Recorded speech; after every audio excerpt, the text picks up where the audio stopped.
今天我就说了，慢慢吃，慢慢吃，还好多了，还好多了，慢慢吃。坐下吃也可以，你坐下吃，坐在床上吃，坐在你的床上吃。喝水吗？不喝是吧？不喝水。我就上班有事。喝点水吧，我给你弄点倒点水。阿哥，我这个鸡年成年，鸡了，我跟你鸡年呀，我哥。我吃吧。这你留着。好，吃吧，好。大家好，我是文笔比刀剑更有力。已经有一段时间没有和大家分享新闻了。最近工作非常忙，但是我遵守了诺言，去了东巴勒斯坦镇实地采访，并将近期制作视频分享给大家。回到今天的主题，最近铁链女案件一审公开宣判，引起了广泛的讨论。很多在油管上的大 V 们都发表了自己的看法，但是我想强调一点，有独特视角固然重要，但也不能失去人性。在这个案件中，受害者遭受的苦难不能被忽视。请大家记住，这个案件中只有受害者和施害者，没有家庭。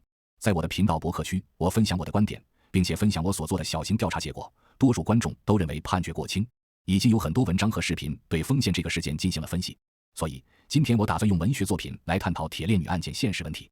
文学作品是现实的提炼和拔高，反映了社会思潮，能帮助我们理解当今社会中的现象和不同人的思想言行，这也是我非常喜欢的方式。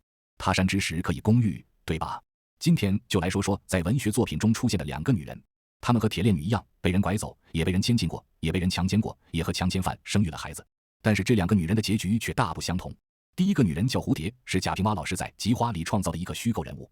她是一个在城市打工的女孩子，是个中学毕业生，似乎有文化，还有点小资意味。然而她对人警惕性不高，在被人贩子骗到哥良村后，被一个叫黑亮的小伙子买下来，就像铁链女被董志民买下一样。黑亮是个好人，他的父亲也是个好人。他们攒了3万5才买下蝴蝶，这个价格比一般的妇女贵了5000，因为蝴蝶是城市里的人，年轻漂亮。然而尽管花了这么多钱，后来的事情并没有顺利进行。蝴蝶在新婚之夜就试图逃跑，结果被热心的村民抓回来，差点被脱光衣服扔进了黑亮家。之后他就被铁链子拴在了一起，和狗一样被关在了窑里。但是黑亮是个好人，他耐心地劝说蝴蝶别再逃跑了，否则我会打断你的腿。他还担心铁链子会磨伤蝴蝶的皮肤，所以在铁链上缠了厚厚的棉花，铁链也没有拴得很紧，蝴蝶还可以在窑里来回走动。可惜蝴蝶并不太懂事，即使被拴着也不愿意和黑亮同床。然而黑亮是个好人，尽管蝴蝶挣扎着，他也没有强迫他，他只是亲了几口就算了。黑亮的父亲以为事情成功了，就取下了铁链子，但最后发现儿子居然没能和媳妇上床。他们花了3万5，却没能实现最初的愿望。花了3万5，儿子没睡上媳妇。淳朴善良的黑亮爹的心在疼，在火烧油煎，在流血。黑亮太善良了，下不去手。同样善良的黑亮爹只好找了6个男人，每人给包烟，请他们进到窑洞，把蝴蝶包的就剩条裤衩，结结实实的捆在条凳上。然后善良的黑亮在6人的围观下把蝴蝶强奸了。黑亮和黑亮爹是多么的善良，比如村里的马脚买了媳妇，当天就把他打断了一条腿，现在走路还拄着拐。可是黑亮只扇过蝴蝶嘴巴，不舍得下死手打，连强奸都要别人帮忙。别的老头子可能会趁机占儿媳妇的便宜，可是黑亮爹是个善良正经的老人，从不进他的窑洞，连儿子强奸儿媳的时候他都没去围观。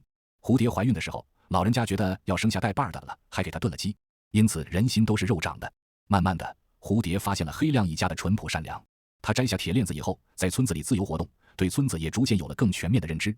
哥良村在现代文明影响下，确实有传统价值观解体，礼崩乐坏的丑恶一面，有抢的，有偷的，有睁着眼睛坑骗的，使着阴招挑拨的，但是它也有一种独特的魅力。用一位文学评论家的说法，就是儒家的道德让哥良村的村民建立了一种团结互助的生产生活方式。比如见了上岁数的姥姥爷知道尊重，山体滑坡的时候知道去救人，谁家买来的媳妇跑了知道帮着去抓，谁家的男人没本事强奸知道帮着去捆。所以蝴蝶才会在哥良村的文化中找到了认同感，认清了自己的身份。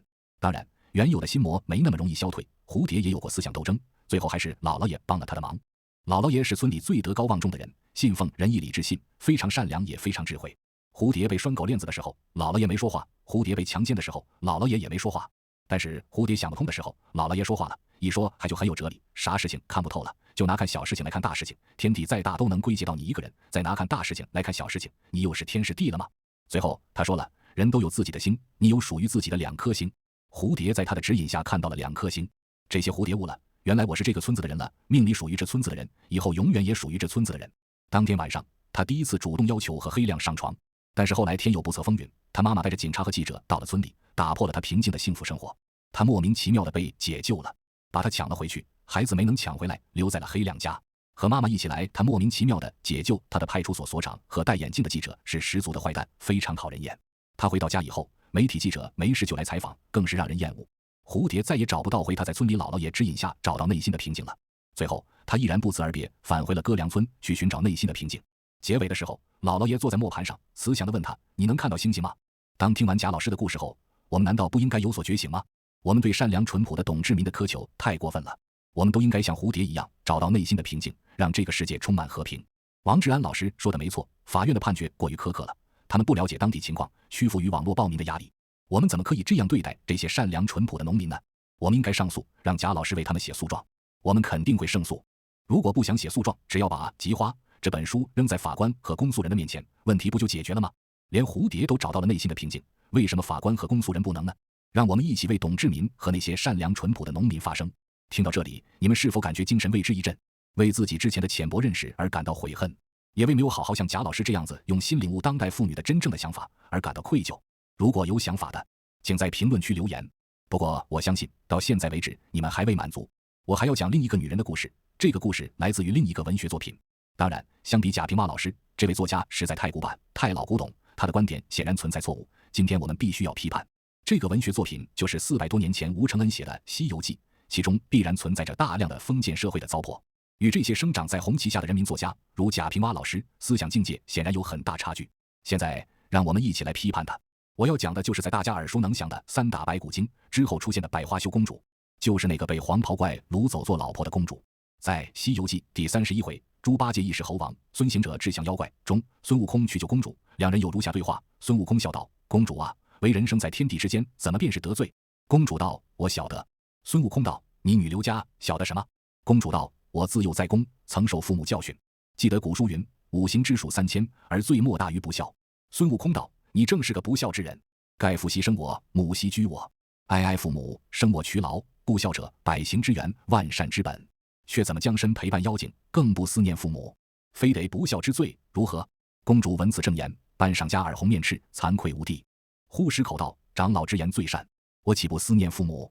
只因这妖精将我设骗在此，他的法令又紧，我的步履又难，路远山遥，无人可传音信，欲要自尽，又恐父母以我逃走，始终不明，故没奈何，苟延残喘，成为天地间一大罪人也。”说罢，泪如泉涌。孙悟空道：“公主不必伤悲，猪八戒曾告诉我说，你有一封书，曾救了我师父一命，你书上也有思念父母之意。老孙来，管于你拿了妖精，带你回朝见驾，别寻个佳偶，侍奉双亲到老，你意如何？”回想刚刚说的，蝴蝶在老爷爷的指引下看到了2颗星。蝴蝶悟了，原来我是这个村子的人了，命里属于这村子的人，以后永远也属于这村子的人。当天晚上，他第一次主动要求和黑亮上床的情节。由此一比较，看来吴承恩的《西游记》果然是一部400多年前的老古董，充满了封建思想和文化糟粕，拆散人家神仙眷侣的情节实在令人气愤。相比之下，我们的贾平凹老师是生长在红旗下的人民作家，思想开明进步，懂得要做好思想工作，只有思想上解放了，生活才会变得更美好。而吴承恩的文学手法过于粗糙，对女性的描写也不够到位，充满了封建社会的糟粕和私货。百花羞公主这个角色的描写实在是无情，我们必须要进行批判。让我们一起读一读，看看这个文学作品中的问题所在。公主道：“你既会降妖伏怪，如今却怎样拿他？”孙悟空说：“你且回避回避，莫在我这眼前，倘他来时，不好动手脚，只恐你与他情浓了，舍不得他。”公主道：“我怎地舍不得他？其羁留于此者，不得已耳。”孙悟空道：“你与他做了13年夫妻，岂无情义？我若见了他，不与他儿戏，一棍便是一棍，一拳便是一拳，需要打倒他，才得你回朝见驾。大家评判一下，是不是过于粗糙？你看写的太脱离实际了。正常女性怎么会这样想呢？没有真正深入了解女性的想法，像百花羞公主那样冷酷无情的女性很不真实。相比之下，我们的贾老师写作更细致，不会加入私货，深刻领会了女性的想法。他的作品中，营救他的妈妈、记者和警察都成了打乱他平静生活的罪魁祸首，是大坏蛋。这告诉我们，400年前人写的书不能随意看，要进行批判和接受，否则会被灌输一脑子的封建糟粕。最后，孙悟空除掉了拐骗公主的妖怪，百花羞回到故乡，阖家团圆。虽然这种情节有些不符合正能量，但我们也不能苛求，毕竟400多年前的老古董，人活一世，三观不会正过一只猴的。您说是不是？所以说呢，吴承恩写孙悟空很配，很配。